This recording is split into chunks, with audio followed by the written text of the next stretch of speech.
Halo guys, David di sini dan ini adalah Samsung Galaxy J5 Prime.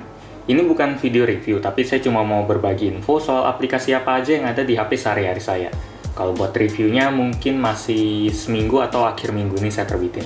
Nah, buat nge-unlock HP saya biasanya pakai sensor sidik jari yang ada di tiap-tiap HP. Kalau nggak ada sensor sidik jari, saya biasanya pakai kode PIN atau gambar jaring laba-laba. Tapi di J5 Prime ini kadang-kadang nggak terlalu responsif, tapi di sini tumben responsif, disentuh juga bisa. Oke. Terus di atas ini saya ada pakai widget Google Search, tapi karena saya pakai AZ Screen Recorder ini saya nggak bisa pakai voice search-nya.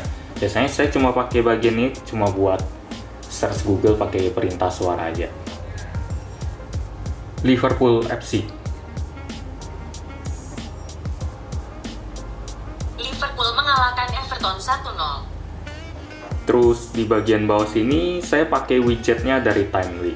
Saya sih sebenarnya nggak terlalu mentingin soal aplikasi jam apa yang saya pakai, tapi yang penting widgetnya bisa ngasih tahu soal jam sekarang sama tanggal berapa dengan sekali lihat doang. Selain itu, alasan saya pakai widget Timely ini karena ini adalah aplikasi yang sudah saya pakai dari sejak awal punya Android dulu Android pertama saya Motorola Moto G. Jadi ya selama bisa ngeset alarm, terus bisa timer, bisa stopwatch, pokoknya saya udah puas aja deh. Yang penting tampilannya simple sama pakainya juga gampang. Sering banget orang nanyain pakai wallpaper apaan atau tema apaan. Wallpapernya saya dapetin dari aplikasi yang namanya Backdrops. Ini aplikasi gratis, tapi kalau mau dapetin aplikasi gambar-gambar yang eksklusif gitu kita harus bayar, tapi yang gratisan juga udah bagus sih. Jadi ini wallpaper yang saya pakai di review Polytron Prime 7 kemarin. Terus sisanya ya bisa dicari sendiri, nanti tinggal di setting doang. Terus karena saya nggak punya motor atau karena saya memang nggak pengen punya kendaraan, Gojek udah jadi aplikasi yang lumayan wajib buat saya, karena saya akui kayaknya bakal susah banget kalau tiba-tiba Gojek bakal hilang. Terus karena sistem di Gojek kadang-kadang ngaco, saya sudah install Grab sama install Uber. Uber sih saya lebih sering pakai buat mesen mobil. Terus ada aplikasi Tokopedia sama Bukalapak, tapi aplikasi yang ada di HP ini biasanya cuma saya pakai buat ngecek harga doang. Misalnya saya lagi ke mall atau lagi ke toko elektronik pengen ngebandingin harga, saya langsung ngecek aja pakai harganya pakai aplikasi Tokopedia atau Bukalapak. Kalau buat langsung beli barangnya sih saya lebih seneng pesennya lewat komputer aja. Terus di folder selanjutnya saya sebut ini folder hiburan, karena ya biasanya waktu saya kebanyakan habis di sini, kayak YouTube bisa habis 2-3 jam sehari. Terus di sini juga ada Spotify yang bikin aplikasi buat dengerin musik saya jadi nggak guna sama sekali. Padahal saya udah beli Power M Unlocker yang versi bayarnya ya, walaupun 10.000, tapi akhirnya sayang juga sih karena ujung-ujungnya Spotify bisa ngegantiin semua aplikasi player musik bawaan. Oke, terus di sini ada aplikasi 9gag ya, biasa buat ngeliat memes yang lagi ngetrend. Terus di sini saya cuma main game Gardenscapes doang. Kalau buat game lain kayak Lara Croft Go atau Suicide Squad Special Ops atau Subway Surf, biasanya saya cuma mainnya setengah jam atau sejam buat ngerasain feel-nya doang. Feel-nya gimana kalau HP ini bisa nge-handle game itu atau enggak. Kalau buat Gardenscape saya bisa main sehari 4-5 kali kalau isi jatah di sini udah penuh, biasanya saya langsung main lagi. Ya nggak tahu kenapa ini game bisa bikin nagih gitu. Terus buat aplikasi browser saya biasanya pakai Google Chrome karena alasannya mirip sama Timely tadi. Saya udah pakai Google Chrome sejak saya pertama kali pakai Android.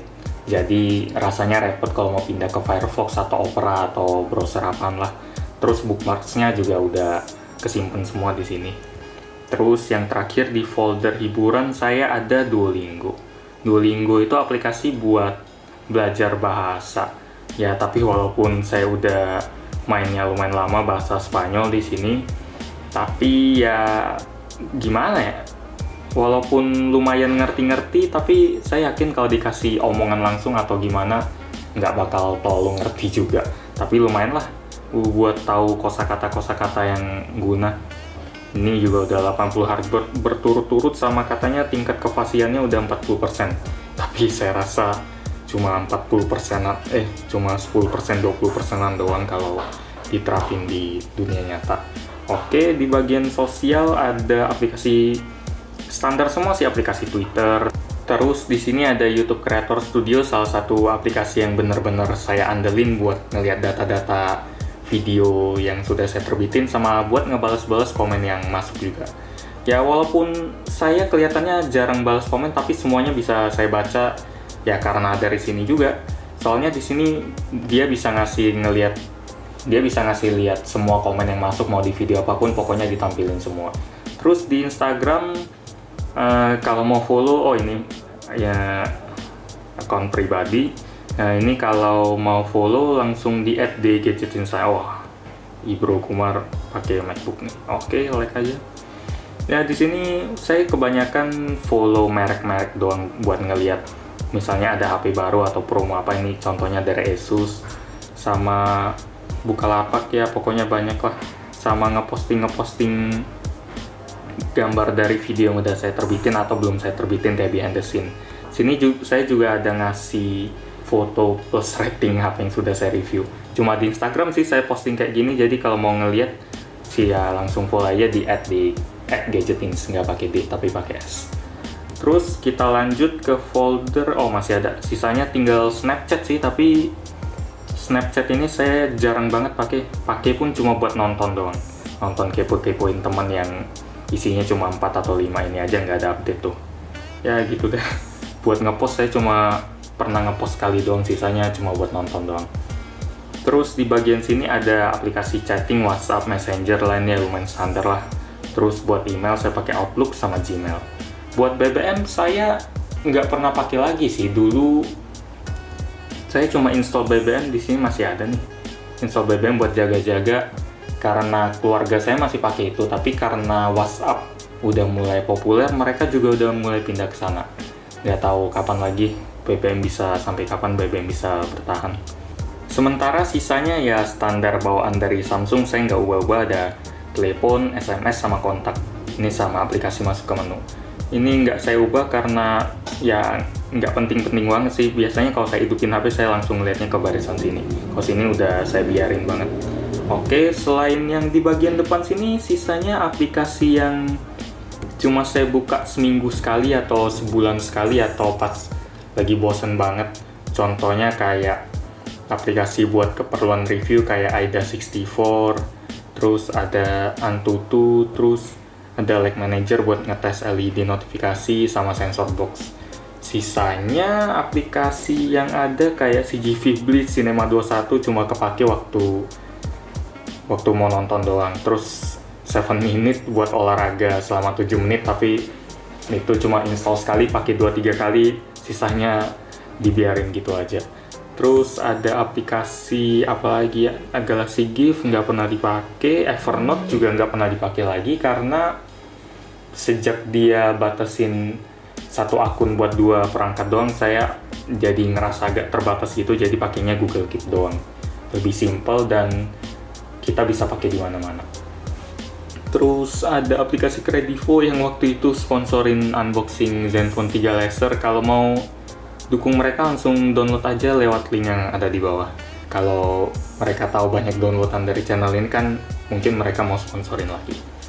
Terus ada aplikasi kontan buat baca berita, Game Gardenscape.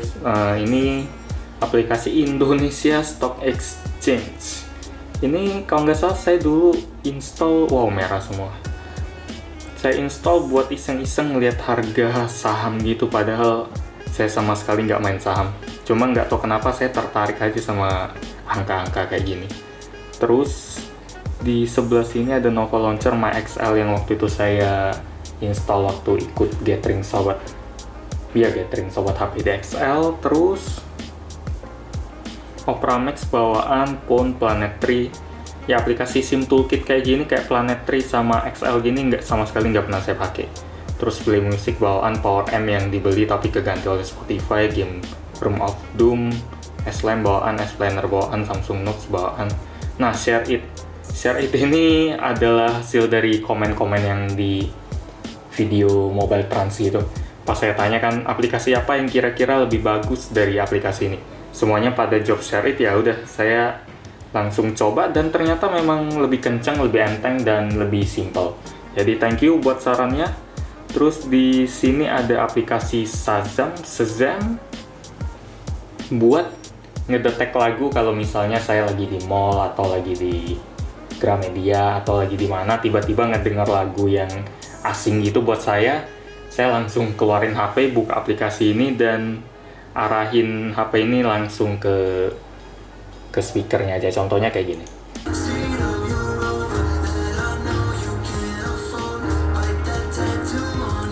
Nah, langsung kedetek. Hebatnya gitu, kita juga bisa langsung dengerin di Spotify. Jadi, integrasinya udah bagus banget. Oke, jadi ya masalah zaman dulu kalau denger lagu di radio nggak tahu judulnya, sekarang udah bisa diselesain lah. Kayak Soundhound juga sih, fungsinya mirip sama Soundhound. Dan saya rasa dua-duanya sama-sama bagusnya, tinggal selera aja. Saya sih udah pakai Shazam dari dulu, jadi males pindah-pindah. Saya memang tipenya kalau udah seneng sama satu, udah males mau nyoba-nyoba yang lain lagi, repot aja nginstall kayak gitu. Terus ini ada aplikasi Snapseed buat sedikit tweaking atau bahasa Indonesianya ngatur-ngatur sedikit, ngeset. Ini masih itu kan recording, oke masih itu, buat ngeset sedikit foto yang mau saya post di Instagram biar lebih kontras, biar lebih apa. Gratis lagi, jadi coba aja, ini bagus banget. Selanjutnya ada aplikasi SoundCloud yang cuma saya pakai buat dengerin satu channel doang. Itu channelnya Linus Tech Tips. Kalau Anda tahu di YouTube juga lumayan populer, bukan lumayan lagi sih, populer banget. Salah satu channel yang paling sering saya rutin kunjungin lah buat dengerin, terutama yang namanya Wen Show ini. Mereka ada upload suaranya ke SoundCloud dan saya cuma manfaatin SoundCloud buat dengerin itu doang. Kalau buat nyari lagu sama sekali nggak pernah. Terus ini ada Spotify, Studio, Subway Surf, Timely yang widget yang saya jelasin pas awal-awal tadi. Terus Tokopedia, Twitter, Uber, Wallet ini buat nyatet pemasukan sama pengeluaran, tapi ya nasibnya mirip kayak 7 Minute Workout ini. Saya cuma install sekali, terus sisanya terus pakai 2-3 kali, terus udah bosen. Jadi ya cuma saya pakai buat ya siapa tahu saya mau pakai lagi, nggak usah install, langsung pakai aja. Terus ini ada WhatsApp, WPS Office yang jadi bawaan.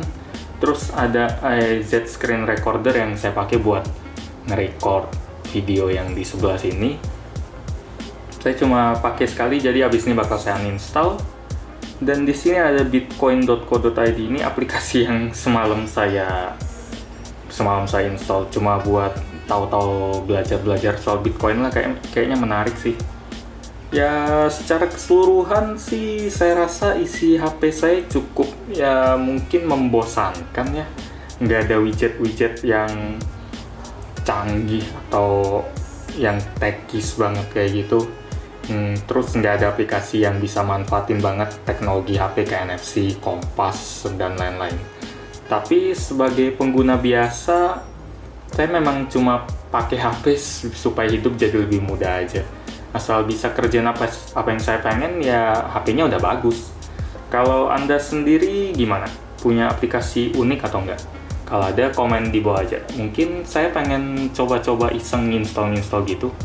Dan mungkin bisa jadi aplikasi yang nongkrong di tiap HP yang saya review. Oke, kayaknya gitu aja.